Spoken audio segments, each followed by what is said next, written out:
Bismillahirrahmanirrahim. Assalamualaikum warahmatullahi wabarakatuh. Innal hamdalillah nahmaduhu wa nasta'inuhu wa na'udzu billahi min shururi anfusina wa min sayyiati a'malina.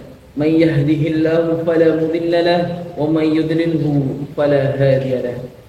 Asyhadu an la ilaha illallah wa asyhadu anna Muhammadan abduhu wa rasuluh la nabiyya wa la rasulahu ba'dahu.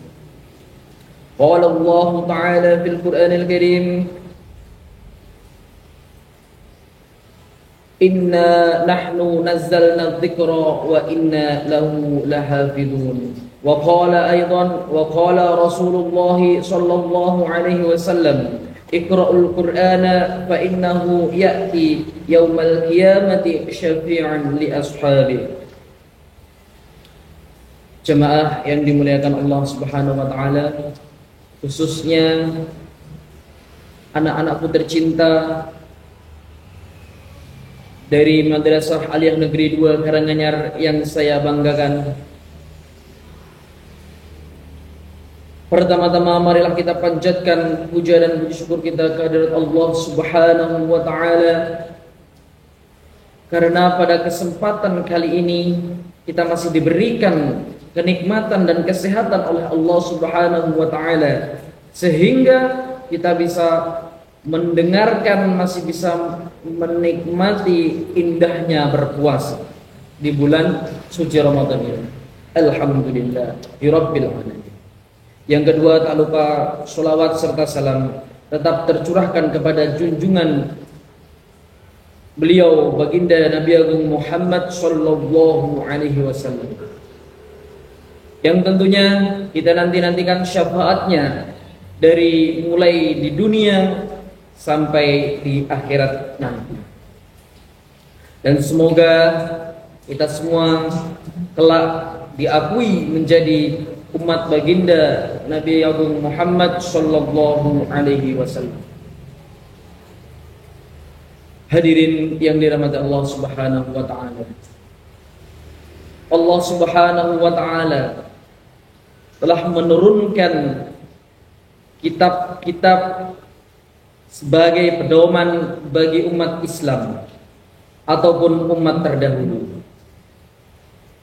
Allah Subhanahu wa taala menurunkan kitab-kitabnya kepada manusia-manusia yang dipilihnya, seperti kitab Taurat yang diturunkan kepada Nabi Musa, kemudian kitab Zabur yang diturunkan kepada Nabi Daud, dan kitab Injil yang diturunkan kepada Nabi Isa. Dan yang terakhir, kitab Allah yang terakhir adalah Al-Quranul Karim, yaitu sebagai kitab penyempurna seluruh kitab yang telah Allah turunkan dari masa ke masa. Al-Quranul Karim adalah kalamullah atau firman Allah yang diturunkan kepada Nabi Muhammad sallallahu alaihi wasallam melalui 6.236 ayat, yang mana Al-Quran tersebut terdiri dari 114 surat, dan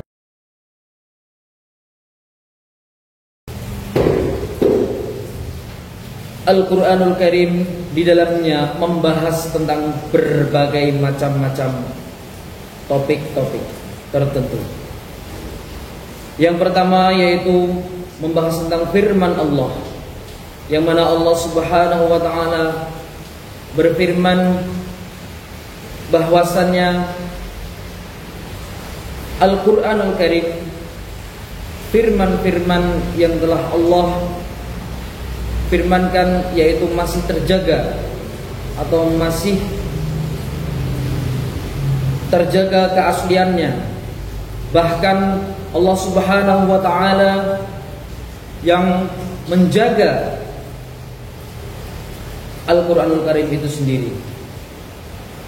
Seperti yang difirmankan oleh Allah Subhanahu wa taala dalam Quran surat Al-Hijr ayat 9. Bismillahirrahmanirrahim. Inna nahnu nazzalna dzikra wa inna lahu lahafidun. Sesungguhnya kami yang telah menurunkan Al-Qur'anul Karim dan kami juga yang akan menjaga Al-Qur'anul Karim itu. Jamaah yang dimuliakan Allah Subhanahu wa taala. Kemudian keutamaan Al-Qur'an yang kedua, yaitu sebagai Al-Qur'anul Karim adalah sebagai sumber hukum dari segala aspek, hukum dari segala aspek. Syariat-syariat Islam ataupun seluruh peraturan yang ada di dunia sampai di akhirat nanti itu sudah tertuang di dalam Al-Qur'anul Karim. Lalu keutamaan yang ketiga, yaitu Al-Quran sebagai pedoman hidup bagi manusia. Seperti yang difirmankan oleh Allah Subhanahu wa taala dalam Quran surat Al-Baqarah, Syahrul Ramadan alladzi unzila fihi al-Qur'anu hudan lin-nas wa bayyinatin minal huda wal furqan. Bahwasanya Al-Qur'an sebagai pedoman bagi umat manusia dan sebagai pembeda antara yang hak dan yang batil. Maka dari itu penting sekali untuk kita untuk senantiasa mentadabburi dan mempelajari Al-Qur'anul Karim supaya hidup kita semakin terjaga kualitasnya dan iman kita semakin baik dan lebih baik lagi. Kemudian hadirin yang dirahmati Allah Subhanahu wa taala, bagaimanakah hukum mempelajari Al-Qur'anul Karim dan bagaimana hukum menerapkan Al-Qur'anul Karim itu sendiri? Dalam sebuah hadis disabdakan oleh Rasulullah sallallahu alaihi wasallam, khairukum man ta'allama al-Qur'ana wa 'allamahu. Sebaik-baik dari kalian adalah yang mempelajari Al-Qur'an dan yang mengamalkannya. Dari hadis tersebut bisa kita simpulkan bahwasannya sebaik-baik dari kita itu adalah orang yang mempelajari Al-Qur'an dan yang mengamalkannya ataupun mengajarkannya. Maka dari itu saya mengingatkan kepada seluruh jemaah untuk selalu meningkatkan kualitas bacaan Al-Qur'an kita dan senantiasa memperbaiki bacaan Al-Qur'an kita. Lantas bagaimanakah hukum mempelajari Al-Qur'an itu sendiri? Pada dasarnya menerapkan ilmu tajwid dalam membaca Al-Qur'an itu adalah hukumnya wajib. Yang artinya wajib untuk diterapkan ketika kita membaca Al-Qur'anul Karim itu sendiri. Jamaah yang dirahmati Allah Subhanahu wa taala. Kemudian fadilah Al-Qur'anul Karim yang sangat luar biasa, yang banyak sekali. Mungkin di sini saya akan menyampaikan beberapa saja, karena begitu banyak sekali fadilah Al-Qur'anul Karim yang mungkin apabila saya sebutkan itu mungkin nanti bisa memakan waktu sampai 20 menit ataupun 30 menit. Karena mungkin di sini waktunya sangat terbatas, mungkin saya akan memaparkan fadilatul Qur'anul Karim itu cukup satu saja. Qala Rasulullah sallallahu alaihi wasallam, "Iqra'ul Qur'ana fa innahu ya'ti yaumal qiyamati syafi'an li ashabihi." Yang artinya bacalah Al-Qur'an, maka Al-Qur'an itu nanti akan datang ketika di yaumul qiyamah nanti sebagai penolong.